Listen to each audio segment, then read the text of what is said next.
Hey Legends, how's it going? So today I want to talk about something that is very, very close to my heart, besides drugs.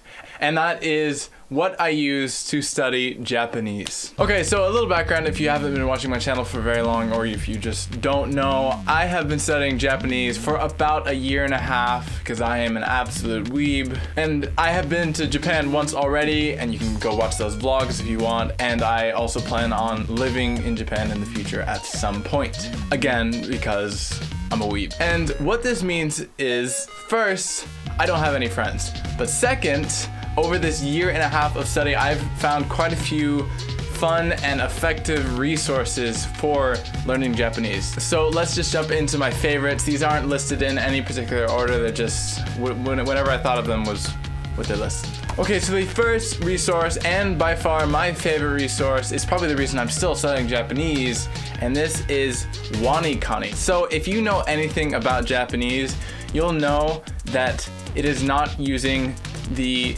Arabic, no, that's numerals. They use Arabic numerals too. But the Roman writing system, it's completely different. It's Asian, it's Chinese, it's completely different. And you'll probably know that there are over 2,000 characters that you need to know to be fluent. So that's like the biggest task when you're learning Japanese, is to learn all these things. This resource is specifically devoted to learning these things. These are called kanji. These are the 2,600 characters you need to know. Each one is a word, and you can combine them to make more words, and yeah, they're just words. By the way, I'm not sponsored by any of these. I wish I was. I actually contacted Vidmicro to see if I could get something done, but they didn't respond. So I got paid by none of these companies. I just like these resources, so that's why I'm saying I'm here. So Vidmicro, what it does, it teaches you these characters using mnemonics, which are little stories or words or pictures, visuals, that kind of thing that help you remember things, and it really, really works. So this program is extremely effective. It's the most effective learning system I have ever used before. I've learned over 900 characters now. I've been using it for about a year.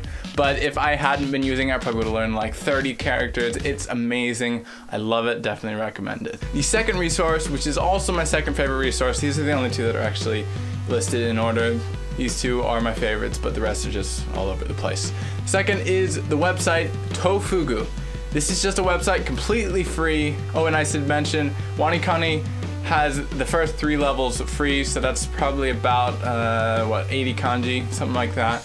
But the rest is paid, but it's definitely worth it. But most of these are going to be free because I don't like spending money except on cameras, as you probably know. So this is completely free. It's just a website. There are thousands of articles just about random Japanese stuff. It's great. It's where I learned kana, which are the first 40 or so characters that you need to know to really start learning Japanese. It's great. The creators of this website actually also created Vidmicro, which was that first one.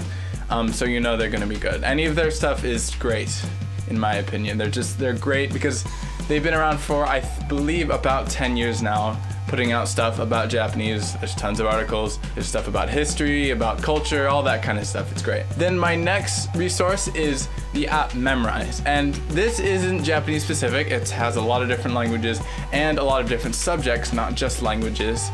But what it is, it's just a little app, or I suppose online program. I don't like the online program just as much as the app because the app's just so convenient. That teaches you language. It uses SRS, which is spaced repetition. You do less work with still getting the same results. Look up SRS, by the way, because a lot of these do use SRS, including Vidmicro, and it's kind of hard to explain in this short video. But after this, go look up spaced repetition, and you'll know what I'm talking about. And it's great. It's like, it helps so much when you're learning Japanese, or any language for that matter. And Memrise is completely free. There is a paid version, but there's not really that much different between the two. I do have the paid version because it was like a discount, and I'm a sucker for discounts.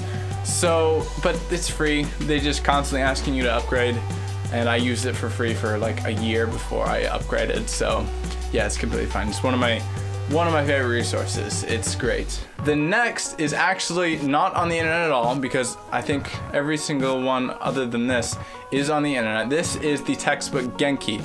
This is actually what I first started using to study Japanese, It's a Japanese textbook written by the Japan Times, which is a news organization out of Japan. It's great. It's just kind of like a sweeping of all of the subjects of Japanese because it's a textbook. So if you're a textbook learner, go with this. It's great. And then my next favorite resource, this is back to online. This is called Bunpro. This is like Wanikani except for grammar completely. It's completely free, at least right now. I don't know if they're working on making a paid version, I'm unsure, but right now it's completely free. It teaches you grammar, it's an SRS, but it's great. I use it quite a bit. Very helpful to learn grammar in a more easy way than just kind of fragmented pieces in either textbooks or memorize or whatever. Then the next and last paid resource is a Patreon channel called Dogen, and this is a guy who's moved to Japan. He's a phoneticist. Is that how you say that? Yeah, I think phoneticist.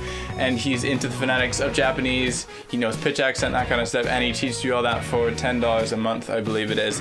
Very, very helpful if you want to step up your Japanese and you want to sound native, but not totally required, but it's still great. And also he does have a YouTube channel, which is completely free. It's called Dogen, and it's just comedy, and it's all really funny, and it's great. I would recommend go watching it, even if you're not gonna go to his Patreon page for the actual Japanese lessons. And I think this one is, I haven't really heard much about this particular app around, but I think it is a very hidden gem. This is just plainly called Japanese. It's an app, it's available on iOS, and I believe on Android. I'm not entirely sure, but I think it is. It's just a dictionary for iPhones. It's completely free. It has like everything. It has example sentences for everything. Really handy. It even has a couple like word origins and like ancient kanji and that kind of stuff. It's really, really cool. I use it a ton whenever I'm looking Japanese up. That's what my go-to. And the last resource I use is called Forvo. This is simply just a pronunciation dictionary. So what you do is you just type in a word in that language and then you find how it is pronounced.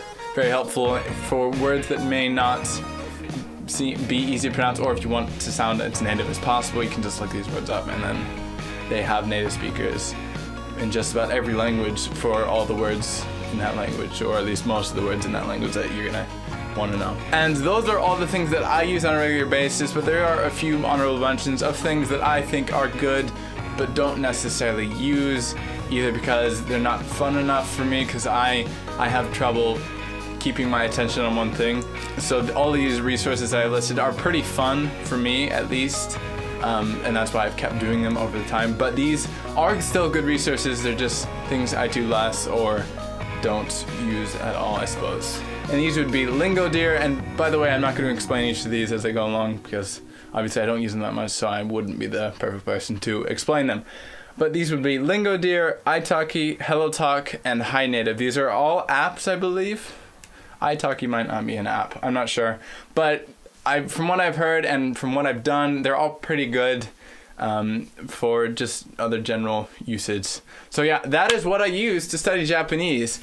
If you were to take away two from this list, I would recommend Wanikani and Tofugu. And because Tofugu kind of led me to a lot of these resources in the first place, because it is just a blog about Japanese. So it's great. And Wanikani is like a revelation if you're trying to learn kanji. It's amazing. So yeah, that's all of it. Okay, so that is all for today's main subject of the video, but there are a few things I want to mention. So first, I did have a live stream last week on Saturday. It was great. If you were there or if you watched it afterwards, it was really fun. I'm going to keep doing that every Saturday.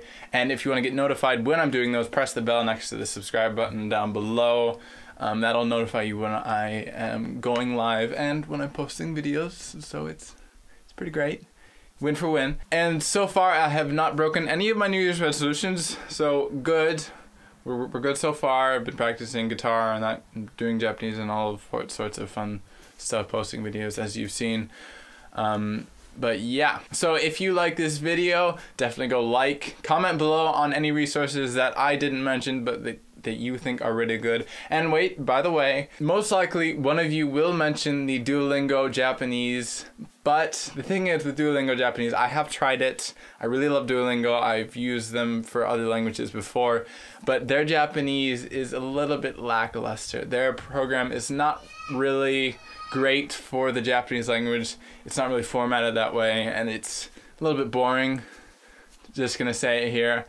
I've tried to use it before, but I'm not a big fan of the Japanese on Duolingo. So yeah, just by the way. But either way, if it's not the Duolingo Japanese, mention any of the other resources that you like using if you're learning Japanese, or any language really, because a lot of times each website or program or whatever will have options for other languages, and it's great. But yeah, that is all for today's video. So I guess I will see you tomorrow at the live stream. Again, 9 o'clock UK time. It'll be about an hour long on Saturdays. So yeah, I will see you then, and adios amigos.